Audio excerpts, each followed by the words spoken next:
1절부터 12장서부터 15장까지는 의로운 메시아를 훈계하는 거라고 이렇게 제목을 잡아놨어요.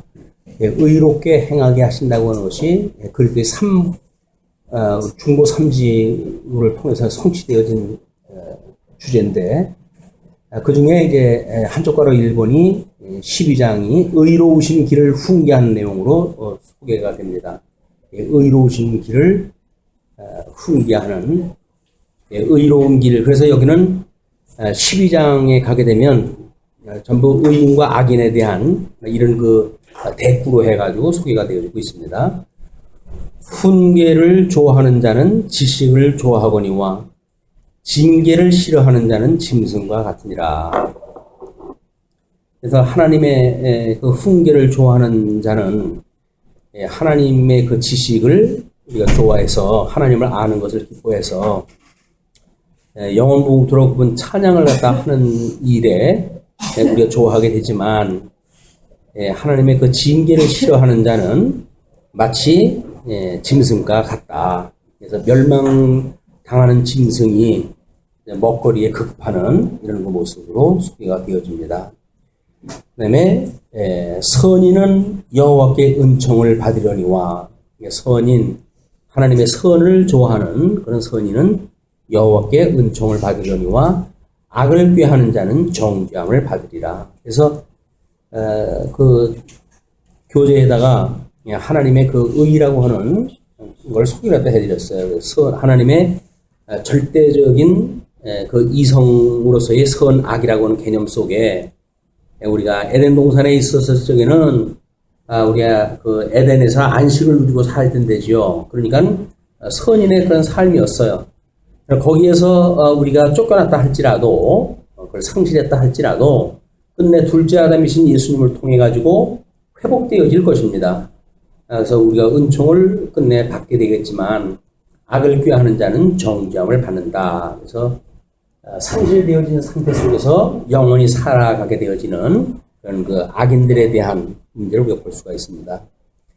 3절, 사람이 악으로 굳게 서지 못하거니와 의인의 뿌리는 움직이지 아니하느니라. 사람이 악으로는 굳게 서지 못한다고 이렇게 이야기해요. 악의 뿌리를 두는 이야기는, 이거를 우리 복음서에서 산상후훈 끝에 예수님이 그런 말씀을 하지요.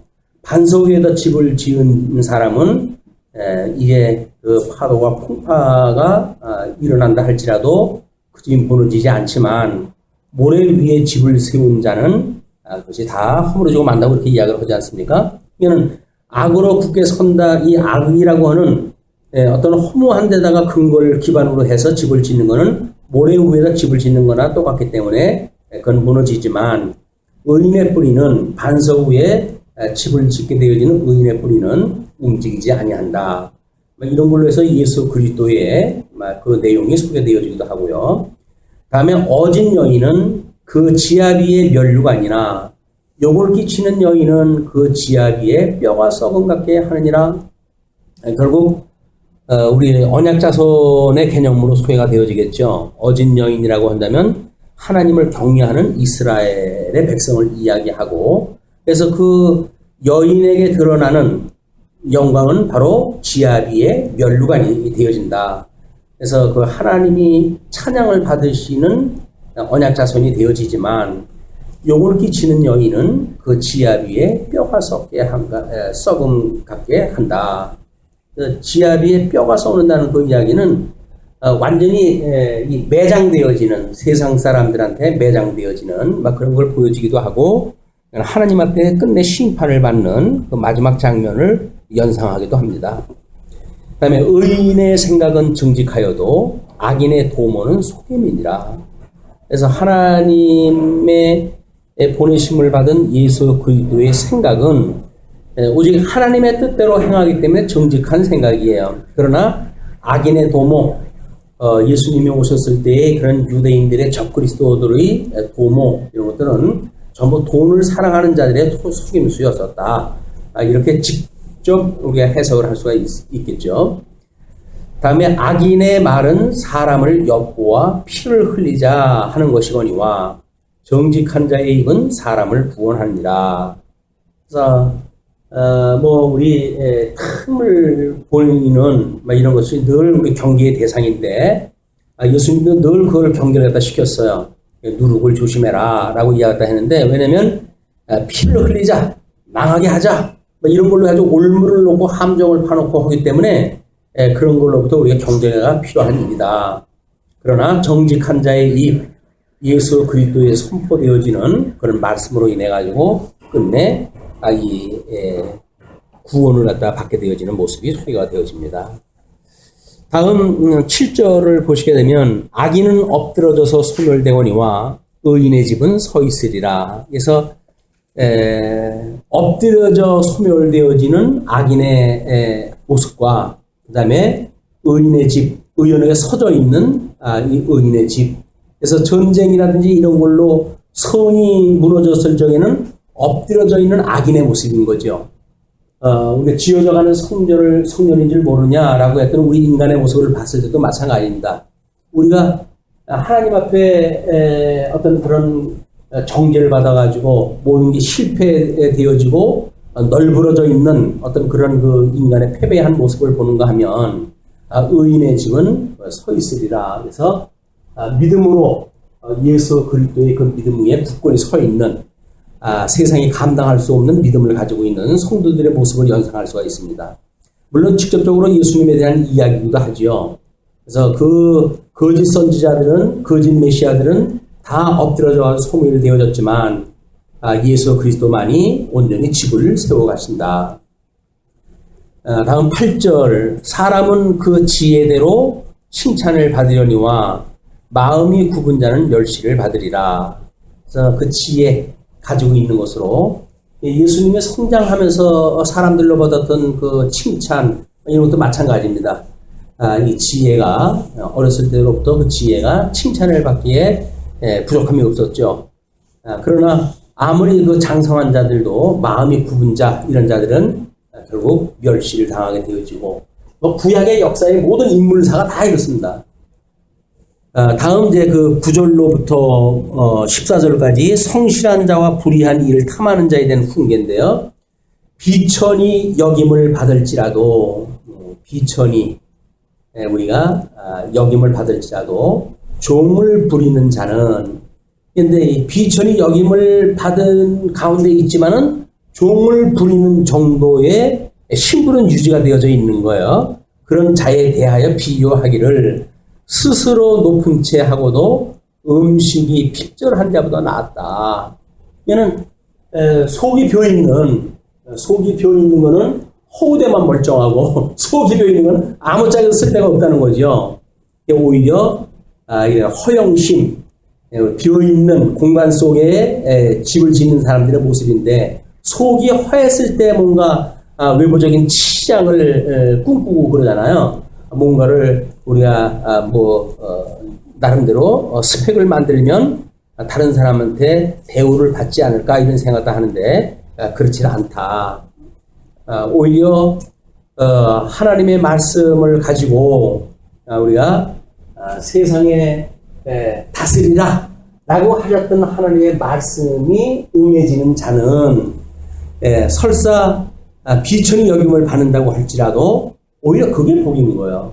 그러나 하나님께서 높여주지 않은 그런 그 위를 자기가 스스로 높이지 않은 우리 선민국가의 모든 북쪽 이스라엘의 왕들이 그리하였고 스스로 높은 채 하지요. 그러나 복음이 뭔지 모르는 자들 이런 그 자들은 아무런 의미가 없는 거죠. 존재할 의미가 없다. 하나님의 말씀을 품지 않는 복음적 의미가 없는 북쪽 이스라엘의 10지파는 빈 껍데기나 마찬가지다. 의인은 자기의 가축의 생명을 돌보나 악인의 긍휼은 잔인이니라. 그래서 이 의인은 자기의 가축의 생명을 돌본다고 이렇게 이야기를 해요. 이 가축이라고 하는 것은 영이 없는 그 피조물이죠. 그럼에도 불구하고 하나님께서는 그 가축의 생명을 귀하게 여기셔서 그 언약 자손들한테 언약을 갖다 할 적에도 여전히 복을 줘요. 우리 아담에게 복을 주기 전에 짐승, 만들어 놓은 짐승들한테 하나님께 복을 주어가지고 생육하고 번성하도록 만들어 놓으셨잖아요. 이거는 생육하고 번성하게 되어지는 것이 하나님의 기뻐하시는 뜻이에요. 뭐 어떤 인간적 자비성이 그런 것이 아니라 이미 그는 하나님께서 복을 주었다고 하는 걸 인정한단 말이에요. 피조물이지만 어떤 피조물도 그것이 의미가 없다고 보지를 않습니다. 왜 하나님께서 다 복을 주었고 또는 언약을 갖다 해가지고 존재케 하고 또는 우리들의 언약 성취 섭리를 위해가지고 존재하는 주변 환경에 대하여 어떤 것도 무시하지 않는단 말이에요. 근데 뭐 요즘 뭐 AI 사건이니 뭐니 해가지고 그냥 뭐 자기 그 식구같이 여겼던 소를 구덩이 파면 다 매몰시키는 그런 그 모습을 보게 되면 그냥 가슴이 찢어질 거야, 그분들은. 우리는 그냥 뭐 어떤 인지상정으로 해가지고 뭐 그걸 잘 보이지 않도록 처리를 갖다 했지만, 영상 처리를 갖다 했지만 나름대로 끔찍하지 않습니까? 뭐 살아있던 것들을 그냥 묻고. 근데 이 전쟁을 갖다 하는 인간들은 사람들을 그렇게 또 죽이잖아요, 이게. 얘는 전쟁을 일으키는 이런 인간들은 이건 나지 않으면 좋았을 뻔한 인간들인 거예요, 사실은. 하나님께서 보면. 우리가 뭐 마치 알렉산더, 무슨 뭐, 그때 무슨 세계를 쟁취한 이런 인물로 우리가 이제 기억을 하지만, 그 인간은 태어나지 않는 것이 100번 낫던 인간입니다. 그런데 뭐 그렇게 수많은 그 사람들을 죽이고, 거기다 택한 백성들, 뭐 이스라엘 백성들을 그나마 봐줘가지고, 침략을 다 안 오고 피해가긴 했지만, 이런 문제들이 사실 우리 전쟁사에서 나오는 모든 그런 인간들은 인간의 생명을 우습게 여기는 자, 그는 그를 지우시는 하나님을 우습게 여기는 거란 말이에요. 우리 작은 소자를 너희들이 영접하는 것이 곧 나를 영접하는 것이고, 나를 영접하는 것이 나를 보낸 하나님을 영접하는 것이다. 이렇게 이야기를 하잖아요. 그러니까 작은 소자, 이것이 바로 여기는 짐승이라고 하는 그것으로 말 못하는 짐승으로 표현이 되어진 거죠. 우리한테 보잘것없는 것이 없어요. 가장 적은 거라도 의미를 깨닫게 되어지게 되면 너무나 중요한 의미가 있다.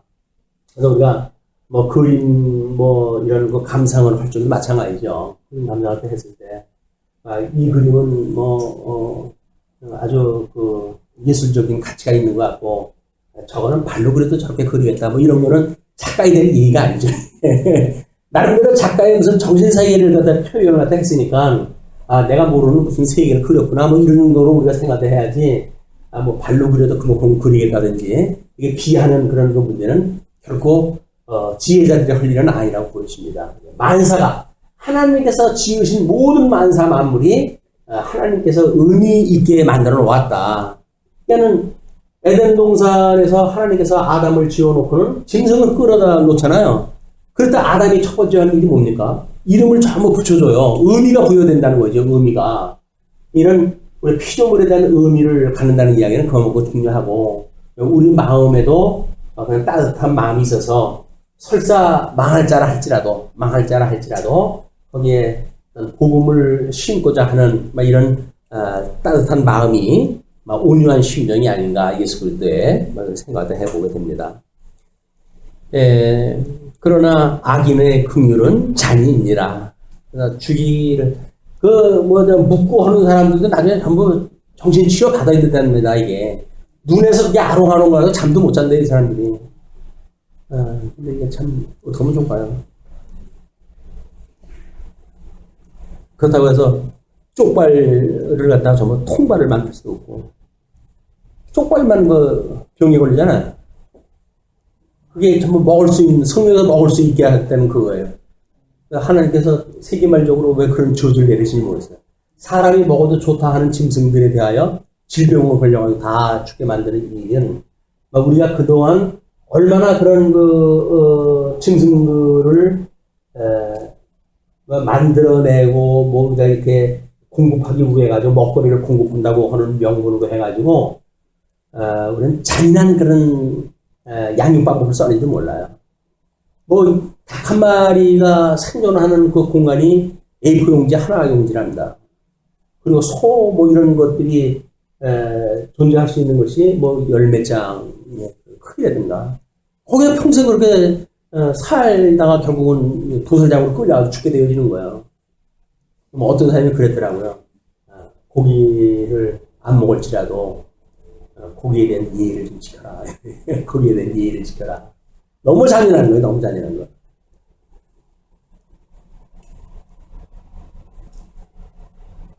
예, 자기의 토지를 경작하는 자는 먹을 것이 많거니와 하나님께서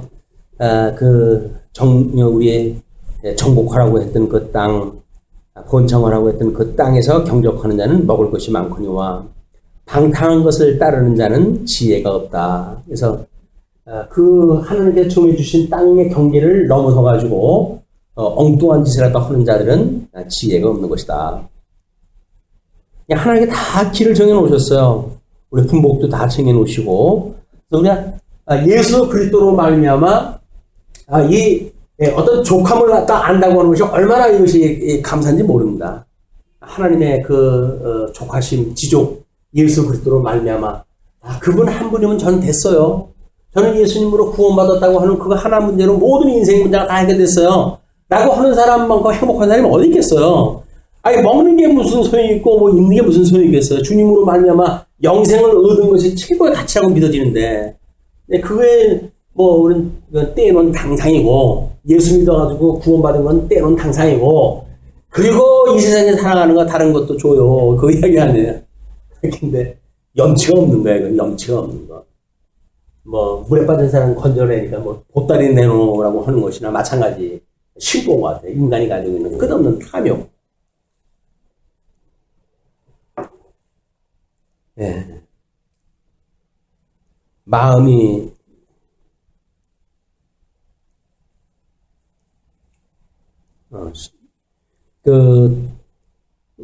의인의 생각은 정직하여도 몇 절까지 했어요?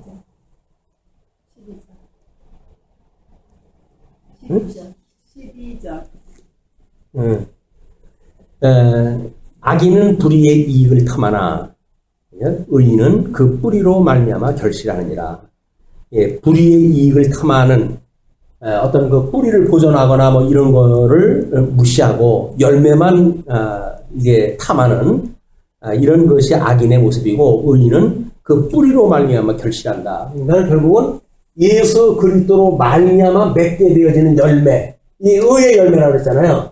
이 의의 열매를 존중히 여기는 자가 의인이고 그것이 아니라 인간이 맺는 열매, 그거를 여기서는 입의 열매, 입술의 불의의 이익을 탐하는 것으로 소개가 되어진 겁니다. 불의의 이익. 어디로부터 근원로부터 나와져 있는 것을 생각하지 아니하고 오늘 만사가 주께로 나와서 주로 말미암고 주께로 돌아갑니다. 그래서 하나님께로부터 모든 것이 말미암았다고 하는 기본적인 생각이 얼마나 중요한 지혜자의 근본인지 모릅니다. 그리고 그 악인은 입술의 허물로 말미암아 그물에 걸려도 의인은 환난에서 벗어나느니라. 그래서 입술의 허물, 결국 그 혀에 대한 경계가 끊임없이 이제 소개가 되어지는데 이것이 경건의 그 자세이기도 합니다. 혀를 조심하는 그런 그 문제가 악인의 입술의 허물로 말미암아 그물에 걸려도 요즘 뭐 대선에 나오시는 분들 뭐 여러 가지 뭐 다른데 정치계에 나오는 분들 보게 되면 요즘은 뭐 정보가 전부 노출돼 가지고 10년 전에 이야기한 것까지 다 나와요 기록에. 그 사람이 얼마나 말을 갖다 번복하는지 데이터가 다 나와요. 그래가지고 뭐 어쩌게는 뭐 이것이 옳다 그러고 금방 또 이제 어떤 자기 이해관계에 따라서 이게 옳다 그러고 변죽 떨듯이 하는 사람들의 이야기가 쭉 소개되고 그러더라고요. 저 사람들이 그래서 말로 결리고 마는구나. 정치가가 말하는 수는 없잖아요. 그런데 오직 원칙적인 말하는 것이 가장 지혜롭겠다. 쓸데없는 이야기 해가지고 그때 좀 모면하려고 이야기한 거라 그게 뭐 몇 달 지나면 나오고 뭐 길면 몇 년 지나면 그게 다 나와가지고 거짓말쟁이라고 하는 게 다 나오게 되어집니다. 그게 허물로 말미암는 거예요. 그물에 걸리는 거예요. 그러나 의인은 그런 말을 안 했던 변명을 하지 않았던 의인들은 오히려 환난에서 벗어나게 되어진다. 이것이 욥의 이야기이기도 하고, 또는 우리 에스더서에서 나오는 그런 그 내용과도 연상되어지는 사건이기도 합니다. 다음, 사람은 입의 열매로 말미암아 공록에 족하며, 입의 열매로 말미암아 공록에 족하며, 그 손이 행하는 대로 자기가 받느니라. 이건 사람으로 해서 통칭, 의인과 악인 전체적인 내용을 섞어가지고 지금 이야기하기를, 사람은 입의 열매로 말미암아 공록에 이르고, 이건 말 한마디에 청량빛 깎는다고 하는 우리 속담하고 똑같은 거예요. 의인하고 어떤 그 불인하고 다름없이 모든 사람의 조건입니다. 그러면서 족하며 그 손이 행하는 대로 자기가 받느니라. 그래서 빈 그 공대로 돌아온다는 그런 그 이야기를 하는데, 15절에 미련한 자는 자기의 행위를 바른 줄로 여기나, 여기서 지금 자기의 행위를 바른 줄로 여긴다는 이야기는 뭐예요? 위에서 14절하고 연결되어지는 걸로 봤을 적에는 그 손이 행하는 대로 자기가 받는다고 이야기를 했으니까 자기가 바른 일을 갖다 했기 때문에 그게 받았다고 생각을 한다는 거죠. 그렇게 믿게 되어진다. 자기의 행위가 바른 줄로 여긴다. 요즘 보게 되면 얼굴 두꺼운 사람들 많아요. 어떻게 저런 이야기를 저렇게 할 수가 있을까? 저 사람은 자녀들한테 어떤 교육을 시키면서 살아가려고 저런 모습으로 세상을 살아갈까? 내가 염려스러워요. 자기 자식 자기가 알아서 하겠지. 이걸 제가 염려할까 합니까? 많은. 보면서 저런 가치를 가지고 산다고 그러면 자기 자녀들한테 어떤 걸 심어주고 살아갈까? 야, 이기는 게 장땡이야. 수단 방법 가리지 말고 이겨. 라고 해가지고 가르쳐 줄까? 그래도 자식한테 가르쳐 줄 텐데, 좋은 도를 가르쳐 주려고 그럴 텐데, 그래가지고 염려되기도 하고 그러더라고요. 어떤 그 집사님이 아이들이 말 안 듣고, 말 하는 대로 다 들으면 세상에 왜 이러겠어요. 그래서, 먼저 깨달은 사람이 아이들한테 가르칠 수 있는 방법은 본을 보이는 방법밖에 없습니다. 본을 보이다 보면, 그 아이가 마음이 돌아와가지고 깨닫기도 하고 그러는 거지. 말로 해야 된다고 한다면, 그럼 목사들은 다 성공할게요. 안 되는 거예요, 말로. 그냥 본으로 보이는 수밖에 없다. 이렇게 이야기한 적이 있는데, 우리는 자녀들이 말을 안 듣는다고 할 때 아주 위기의식을 느끼죠. 이게 내 말을 안 들어? 라고 하면 그렇게 되어지는데, 나는 다른가? 나는 나를 지금 하나님 말 안 들으면서 왜 걔는 내가 낫다고 해서 내 말을 들어야 돼. 우리는 주제 파괴해야 되는데, 하나님께로부터 내가 지음을 받았다고 하는 피조물을 다 잊어버리고, 너는 내가 낯서로부터 시작이 되어지니까, 그 자식은 내 말을 들어야 되는 거예요. 이게 잘못되어진 생각입니다. 근데, 미련한 자는 자기 행위를 바른 줄로 여겨요. 근데 지혜로운 자는 공고를 듣는다. 그래서, 그래도 누가, 그건 그러지 않습니까? 라고 했을 때, 그랬군요. 아주 신인을 갖다 하는 사람들은 소망이 있는 사람이에요. 끝까지 버텨가지고 아니라고 하는 사람은 소망이 없어요. 미련한 자는 당장 분노를 나타내거니와, 미련한 자의 특징이 분노로 나타나는 거거든요. 결국 그 분노는 자기 약함으로부터 나오는 겁니다. 그걸 변명하기 위해 가지고, 개가 짖는 거는 무섭기 때문에 짖는 거라잖아요. 근데 우리는 개가 뭔가 공격을 하려고 짖는다고 생각하는데 그렇지는 않고, 개가 짖는 거는 무서워서 짖는 거래요. 근데 우리는 그렇게 생각하지는 않잖아요. 근데 개만 오해하는 게 아니라 우리 인간도 스스로 오해를 하고 있는 거예요. 어떻게? 분노를 갖다 해가지고, 내가 너를 죽일 수도 있어. 내가 너를 해를 끼칠 수도 있어. 너 그러니까 꼼짝 마. 이런 식으로 이야기하다 분노를 나타내는데, 그건 미련한 자의 일이라는 거죠. 슬기로운 자는 수용을 참는데요. 우리 예수님이 그런 어떤 정말 말할 수 없는 치욕거리를 참고 끝내 가시는 이유가 하나님의 그 의를 믿었기 때문에 그런 거 아닙니까? 그 예수님을 믿는 성도들도 마찬가지죠. 성령의 열매라 뭐로 나타난다고요? 이게 성령의 열매가 오래 참음, 인내, 이걸로 나타나는 거예요, 이게. 오래 참음이라고 하는 것이, 뭔가 무슨 성공이 눈에 보이니까 오래 참는 건가요? 아닌 거예요. 치욕 속에 있는데도 불구하고 오래 참고 견디는 거예요. 왜? 하나님이 살아계시는 걸 믿어지니까. 예수 그리스도로 말미암아 예수 그리스도를 살리신 하나님께서 지금도 살아계시고 주님은 죽었던 나를 살리신 분인데 나한테 이런 치욕거리를 주는 이 사건도 주님께서 나를 근본적으로 승리하게 하실 거야 라고 하는 믿음을 주신다는 거죠. 진리를 말하는 자는 의를 나타내어도 거짓 증인은 속이는 말을 하느니라. 우리 그리스도와 적그리스도에 대한 예, 그 다음에 이 구약 성경에서의 르호보암과 여로보암의 예, 이런 것들이 지천이 다 이런 이야기들이니까 뭐 특별하게 어떤 한 구절 끄집어낼 것이 없어요. 다 그렇게 살아가니까. 칼로 찌름같이 함부로 말하는 자가 있거니와. 그래서 말을 갖다 할 때 칼로 찌름같이 혹 쏘는 게 있어요. 혹 쏘가지고 그냥 아파하는 걸 갖다가 기뻐하고 거기다 소금 뿌려가지고 더 기뻐하고 칼로 찌름같이 함부로 말하는 자가 있거니와 지혜로운 자의 혀는 양약과 같다. 그러니까 복음을 증거하는 자는 오히려 위로가 되어지고, 물론 책망이 있죠. 책망과 바르게 함과 의로 교육하는 게 이게 확당한 말씀이기 때문에 이렇게 되어지기 때문에 위로가 있게 되어지는 거지, 상대방을 정죄하고 끝내 그를 무너뜨리려고 하는 그런 그 이야기에 멈추지 않는다. 이것이 뭐 구약 성경에 나왔던 적그리스도들의 전부 그런 그 양상이에요. 어떻게 칼로 치는 거지 함부로 말하는가, 함부로 말하는 그런 그 일들이 뭐 구약 성경이 아마 한 페이지 펴면 다 나올 거예요. 그런 이야기가. 진실한 입술은 영원히 보존되거니와, 왜냐면 복음을 전했던 이야기니까 영원히 보존되거니와 거짓 혀는 잠시 동안만 있을 것이니라. 그래서 임시전통을 위해 가지고 우리가 이러고 저러고 방법을 이야기했던 것들은 다 잊어버리게 되어진다. 그냥 근본 복음을 전했던 이것만 남는 거예요, 우리한테.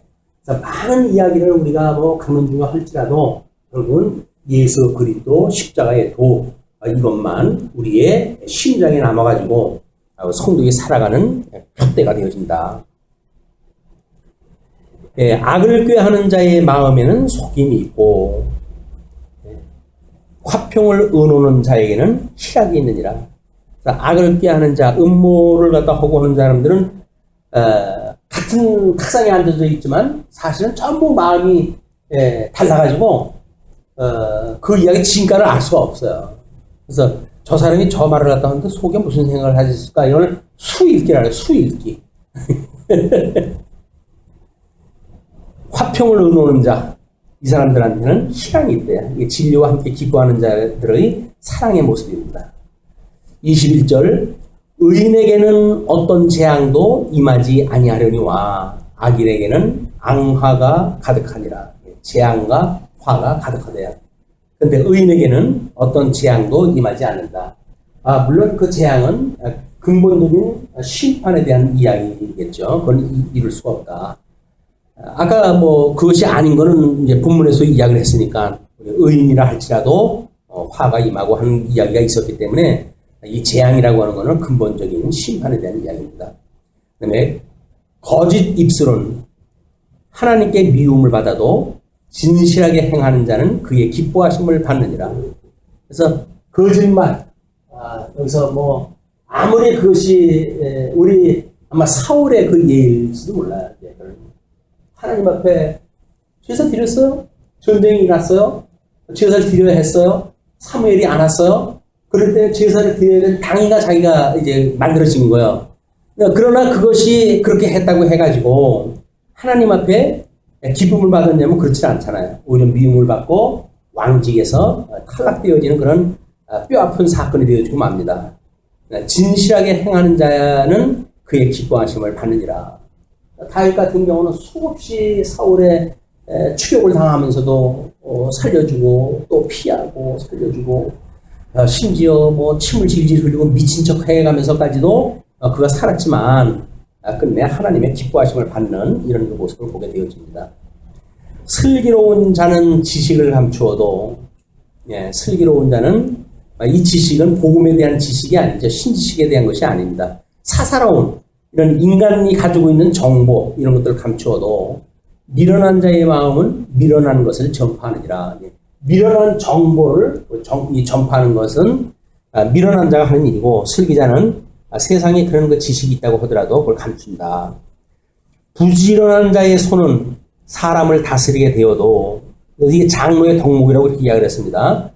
장로는 부지런함으로 이제 손이라고 이렇게 이야기하는데, 부지런한 자의 손은 사람을 다스리게 되어도 게으른 자는 불임을 받느니라. 25절, 근심이 사람의 마음에 있으면 그것으로 번뇌하게 되나 선한 말은 그것을 즐겁게 하느니라. 근심이 사람의 마음에 있을 때 그것으로 해서 번뇌가 되어지는 거야.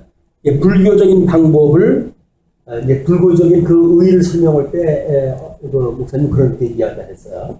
뭐라 그러냐면, 도구적, 의미가 없는 도구적, 그런 어떤 것을, 그들의 방법으로 선정을 하는 것을 의라고 합니다. 선을 추구하고, 이런 쪽으로 이야기를 하는 거죠. 뭐냐면, 번뇌하게 되어지는 건 뭐로부터 되어진다고요? 근심이 있기 때문에 그러잖아요. 번뇌를 안 하려고 한다면 어떻게 되죠? 근심이 없는 걸로 만들어야 돼요. 근심이 있을 만한 어떤, 우리의 어떤 그런 그 논리적 요소를 갖다 무너뜨려 버려야 돼요. 예를 들어서, 집에 어머니가 계시고 나는 어머니와 떨어져 있습니다. 근데 어머니하고 좀 잘하고 싶은데 만나기만 하면 싸움이 됩니다. 어떻게 하면 좋을까요? 이렇게 이야기를 해요. 당신이 어머니의 마음을 움직일 수가 있습니까? 물어봐요. 없어요. 그러면 떨어져 있을 적에는 어떻습니까? 떨어져 있을 적에는 안 보니까 괜찮습니다. 그러면 떨어져 있으면 되지. 그 얘기예요. 떨어져 있으면 되지. 근데 어떻게 어머니인데 안 볼 수가 있나요? 아니, 만나면 싸운다면 싸우려고 왜 만나? 라고 이야기를 하는 거야. 논리가 정연해요.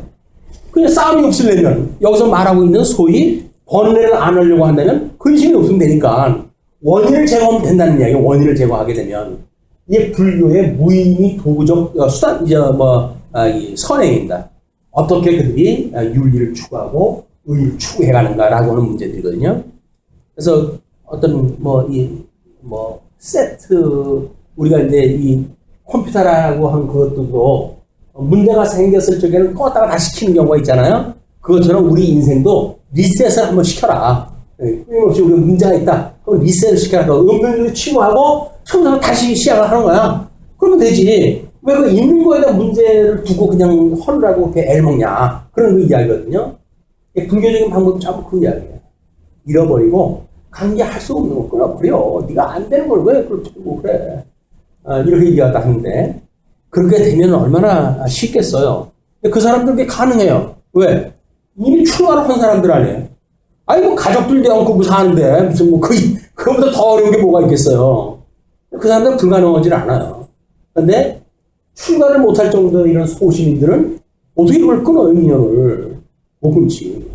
그런 방법을 엉감생님 생각을 못 해내는 거예요. 그러나, 선한 말은 그것을 즐겁게 한다. 오히려, 우리에게 있었던 근심의 마음이 있었다 할지라도, 선한 마음을 말로 깨닫게 되어지게 되면 이것이 유익한 거로구나 이걸 깨닫게 되어진다는 거죠. 의인은 그 이웃의 인도자가 되나 악인의 소행은 자신을 미혹하느니라. 통치 언약대로 이루어지는 하나님의 섭리를 좀 이야기를 하는 거죠. 그다음에 게으른 자는 그 잡을 것도 사냥하지 아니하나니 사람의 부귀는 부지런한 것이니라. 그래서 게으른 자, 자자, 묵자 하는 자들, 하나님이 언약해 놓으셨는데 뭐 어디 가겠어? 라고 말하는 자들이 포함되어지는 거예요. 이런 그 자들은, 복음이 들려줘도 안 들어요. 이거 하나님이 다 하시면 내가 어른이 안에 설까 하고, 당신이 그런다고 돼. 뭐 이렇게 이야기하다 하는 자들의 부류예요. 그러나, 부귀, 예수 그리스도로 말미암는 부귀는 부지런한 거예요. 부지런히 말씀을 선고하고, 부지런히 진리를 추구하고 하는 것이 지혜자의 길이다. 공의로운 길에 생명이 있나니 그 길에는 사망이 없느니라.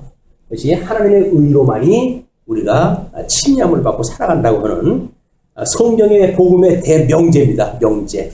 오직 믿음으로 믿음에 이르게 하나니 오직 의인은 믿음으로 말미암아 살리라 하는 것 같다. 라고 하는 결론으로 12장의 끝을 맺습니다.